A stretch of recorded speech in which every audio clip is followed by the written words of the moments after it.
Master Your Mindset Radio, episode 73. Welcome to Master Your Mindset Radio, the show where we empower you to conquer limiting beliefs and transform your world with your gifting and purpose.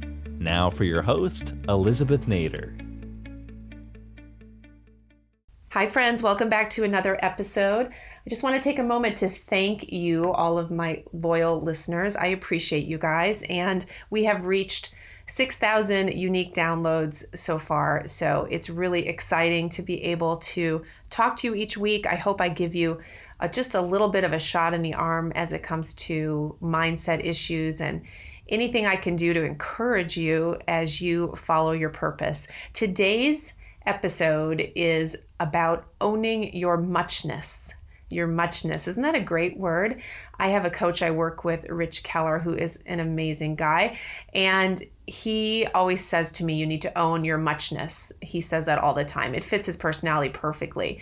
And I don't know if he knows this. I need to tell him next time. But this word actually was in a little pop culture here. Tim Burton's Alice in Wonderland movie. There is a scene where the Mad Hatter is talking to Alice. And he says to her, "You're not the same as you were before. You were much more muchier. You've lost your muchness." And she says, "My muchness?" And he points to her heart and he says, "In there." I love that. I love that. So what is muchness? It's actually a word in the dictionary. I guess that shouldn't surprise me anymore with all the strange words that are being added to the dictionary all the time, but muchness is in the dictionary. It seems like it wouldn't be, but it is. And it's defined as the quality or state of being in great quantity, extent, or degree.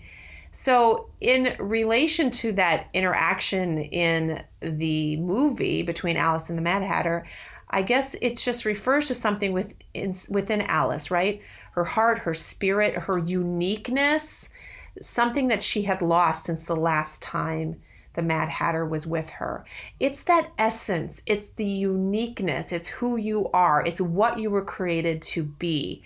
It's why you are here, your muchness.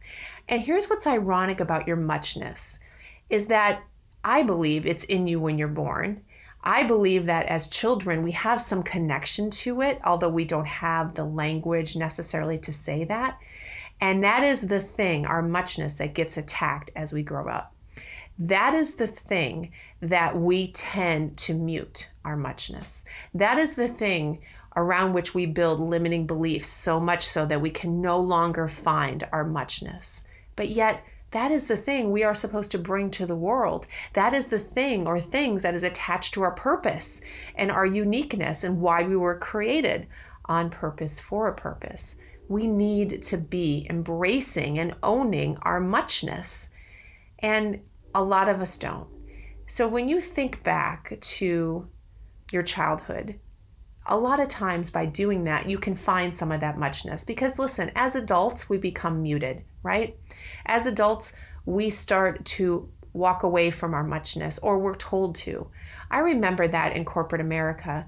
You know, part of my muchness is kind of my tall, blonde, outspoken, whatever, that's part of my muchness. And I can remember often I was made to feel like you're too much, you're too loud, you're just sit down, shut up. And after a while, after a lot of that, you start to think, oh, I have to package myself differently so people are comfortable with me. Have you ever done that? So you mute your muchness. You put your muchness to the side, or you package your muchness. And let me tell you what, you do that long enough and you get tired of it, because one day you wake up and you realize, where am I? I've lost myself. I'm generic. So years later, I finally decided, when I had that breakthrough, understanding that my muchness, and it's bigger than just those qualities, but I needed to embrace it, and no longer would I package myself or dumb myself down to mute my muchness. I would instead look at myself and say, am I acting, behaving, speaking out of integrity and my moral compass? And if so, bring on the muchness. If you don't like it, it's your problem. But really, isn't that what we need to do in order to impact our world? We need to bring our muchness to the table. We need to own it. But that is the very thing that we struggle with, It is the very thing that makes us unique, yet it's the very thing that we tend to mute and we tend to set aside. So just a few things on your muchness as you think about what it is. And maybe you haven't been able to define it yet. Maybe you should try to do that. I want you to go back to your childhood. If we want to reclaim our muchness, it's still inside of you. You don't have to create it out of nothing. Each of us has muchness inside of us because we have that uniqueness and that purpose. So it's there, we lose sight of it, but it's there. So getting it back, a lot of times you need to go back to your childhood. You need to look at originally what captured you when you were younger? What took you by,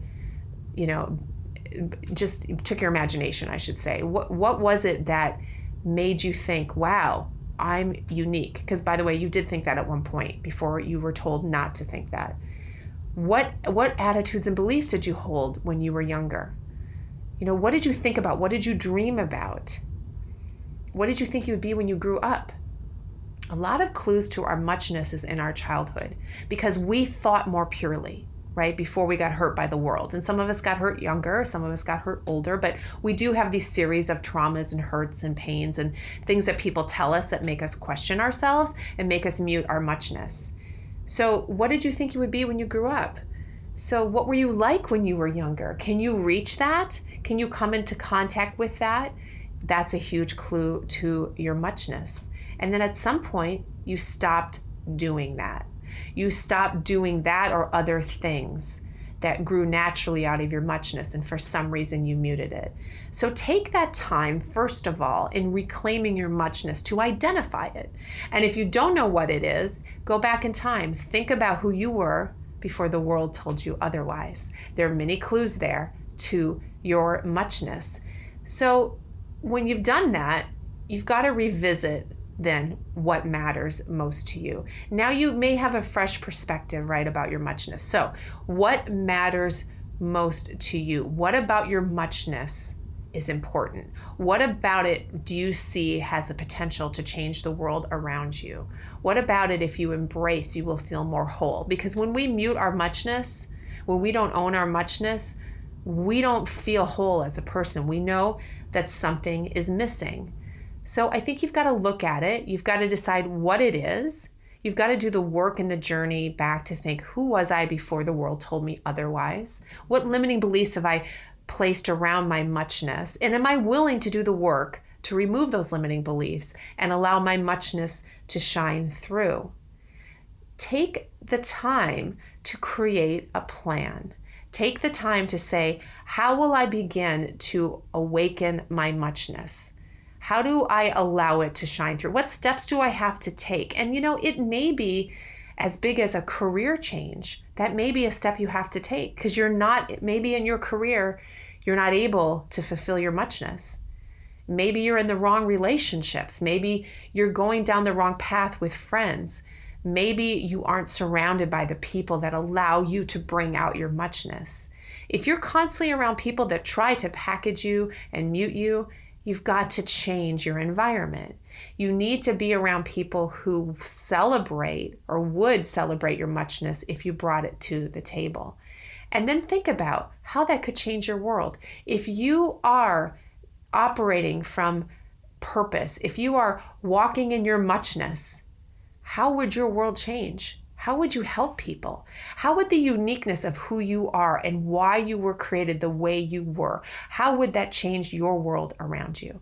We each need the other person to walk and own their muchness, to walk in it, to operate in it, to be your muchness.